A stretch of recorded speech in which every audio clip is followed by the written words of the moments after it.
Thank you for coming this Memorial Day to help us honor those service members who gave their lives for our country. We live in uncertain times, but we still need to honor those who came before us and gave the ultimate sacrifice. This past year plus has been trying and tested this nation's mettle to overcome the pandemic and political upheaval. Our veteran brothers and sisters who gave their lives to defend this nation would not want us to give up on this pandemic, nor would they be proud of the divisive rhetoric so common today. Please remember those that died each and every time someone complains about our nation's faults. I'd like to have you stand and salute, if you can, for playing of the national anthem.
Order, Holmes.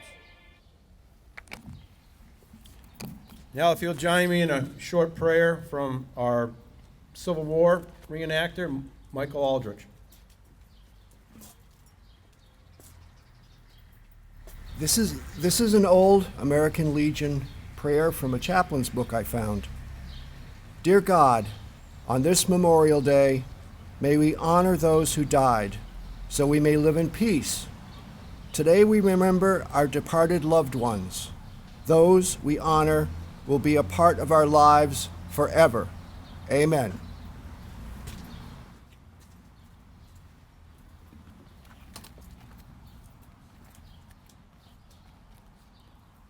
Now, if you'll join me in saying the Pledge of Allegiance. I pledge allegiance to the flag of the United States of America and to the republic for which it stands, one nation, under God, indivisible, with liberty and justice for all. Thank you. Now I'd like to introduce Mayor Whitneygardener to give us a short speech. Mayor Whitneygardener.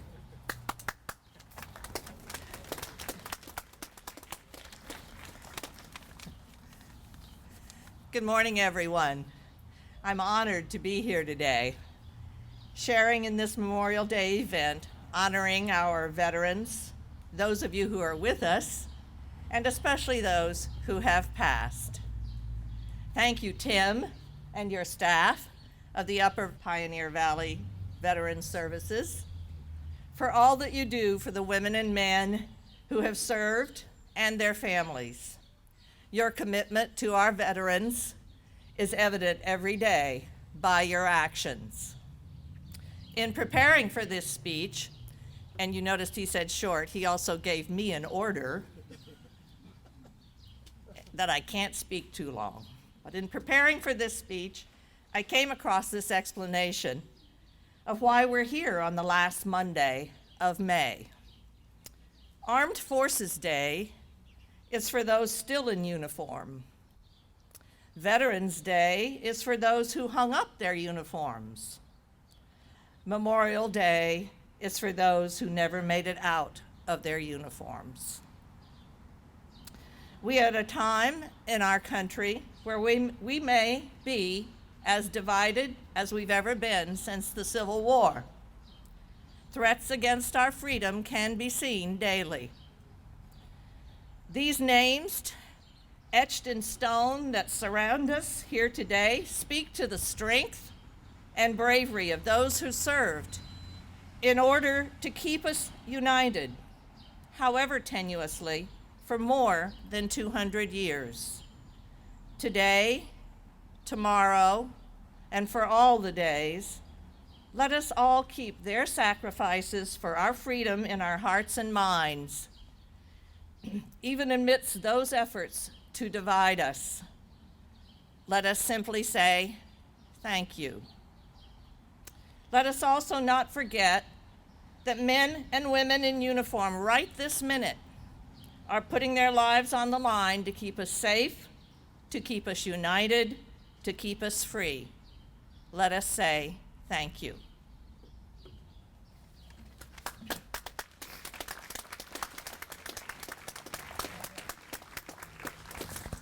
And if I had known it was going to be so good and poignant, I would have let you speak longer. Thank you for that speech and being on point with today's events and recognizing our veterans that have passed. As we go forward, a lot of folks get confused about what Memorial Day is about. They think it's about 20% off sales and the chance for a 3-day weekend and, what were the origins of Memorial Day. And like the mayor accurately stated, the 3 different days that we observe for people that have served in uniform, past, present, and future, we thought it was a good time to reflect back on what Memorial Day started as. And I think you'll be very interested in how Memorial Day started. So, Scooter, if you could come up and give us a little information on Memorial Day.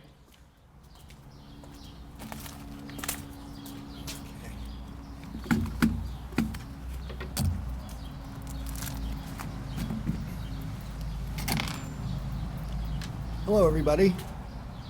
Well, we're here, and Memorial Day started right after the Civil War by ladies of different communities and towns who would go to their veterans' grave sites and decorate them with flowers and flags.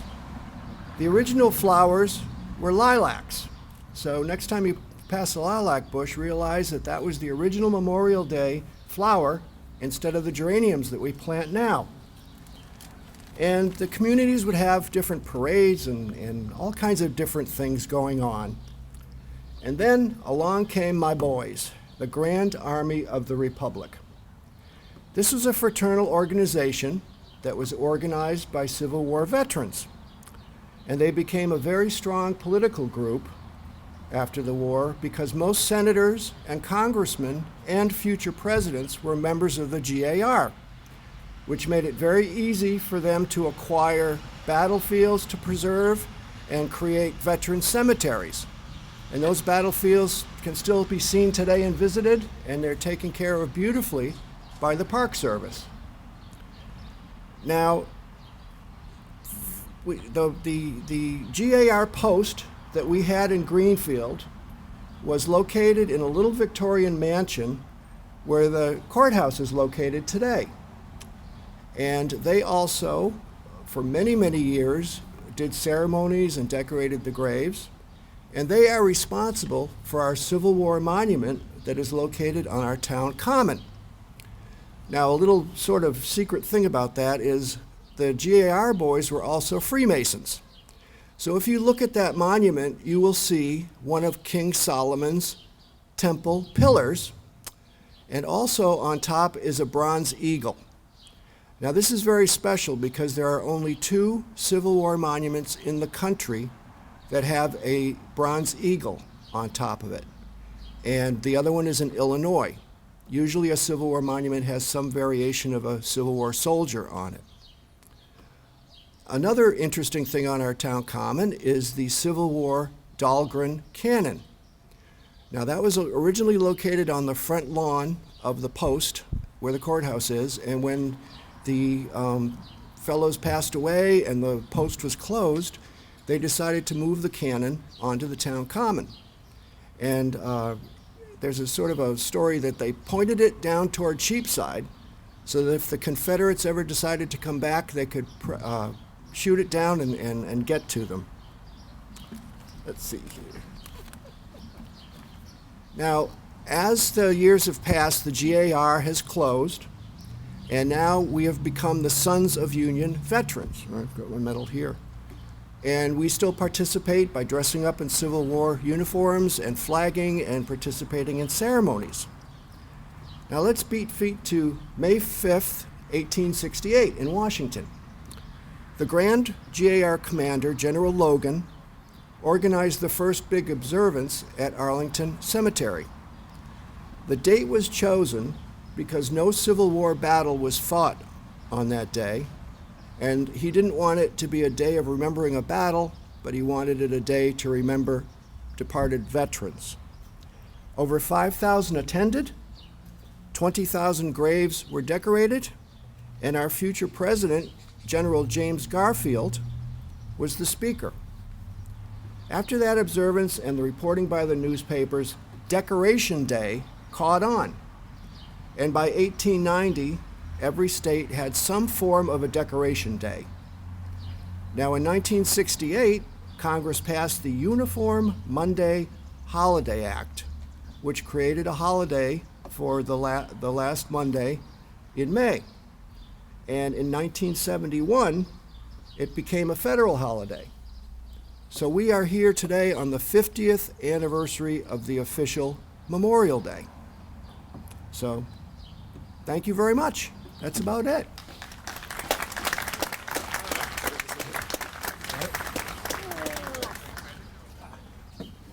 And Madam Mayor, we would like to thank you for speaking today. And here's a small token of our esteem. I thought it would look good in your office. Of course it will. Oh, thank you, thank you. This is wonderful. I have actually quite a few of Scooter's drawings, so this one will have a special place in my office. Thank you. Thank you. As we do every year, if Sergeant Phelps would place the wreath in front of the Vietnam Veterans Memorial.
Everybody knows Bicycle World and Bill. This is Bill's son, Nate Johnston.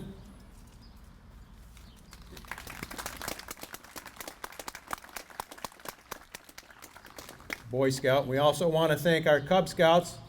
Look at these little guys. They all came out and helped us flag Cavalry Cemetery here a couple weekends ago.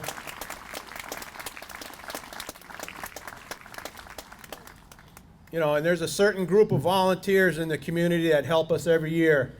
We can always count on the Cub Scouts to call us. We can always count on the Marine Corps League to call us to see when we're flagging. And we've had the Masons come through and do the flags on the poles.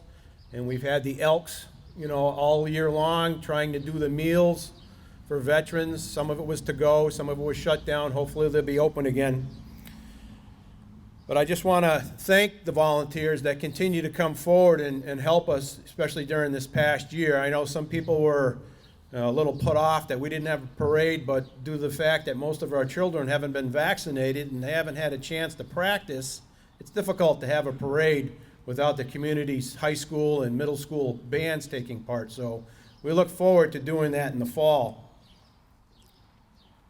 A couple of things that are going on here. If you'll notice, we now have our Purple Heart parking space here in front of the plaza dedicated just for people with Purple Heart plates. As soon as it dries out, we're going to paint the spot purple, but that spot is just for people who have a Purple Heart plate. And shortly,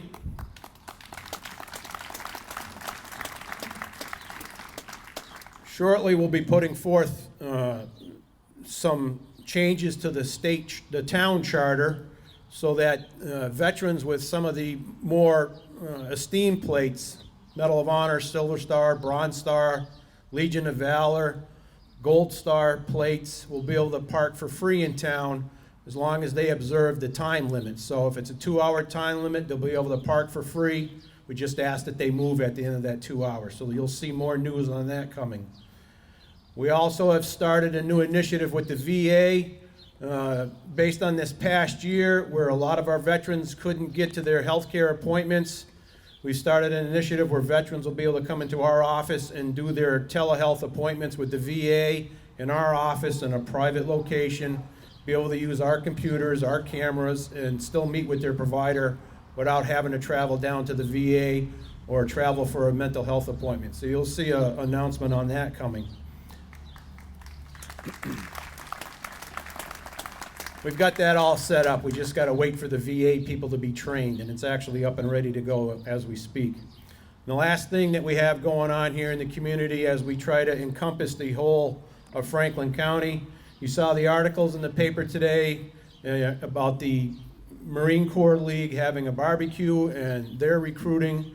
And I would say the same thing for members of the VFW, the Legion, and the DAV, and the VVA, Vietnam Veterans of America. If you're a service member, you should be a member of one of these organizations, because every day they're in front of Congress, trying to get more benefits for veterans and for their family members. So don't feel that just because someone else is doing it that they don't need help. I ask that you step forward and join an organization that suits your period. If you're a Vietnam veteran, or if you're a disabled veteran, or even if you served in Europe during the 50s and you weren't in combat, you can join one of the legions. So please, I ask you to do that. And I want to thank all of you for coming out here, and for the mayor coming by and giving a short speech, even though it could have been longer. I thank you for coming.